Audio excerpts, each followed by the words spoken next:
Here is how to find the Wi-Fi password of a connected network on your Android phone. So let's get started. The first step is to ensure you're connected to the Wi-Fi network whose password you'd want. Once this is done, open Settings.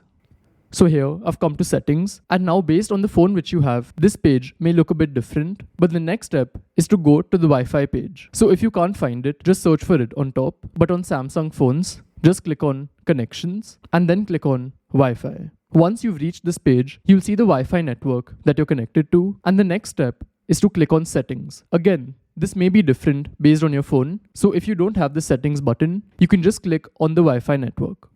Once this is done, you have to click on QR code that's written at the bottom left, and for some other phones, you have to click on Share. So the next step is to take a screenshot of this QR code and then scan it. So now I'll just take a screenshot. Once this is done, you have to open Google Lens on your phone.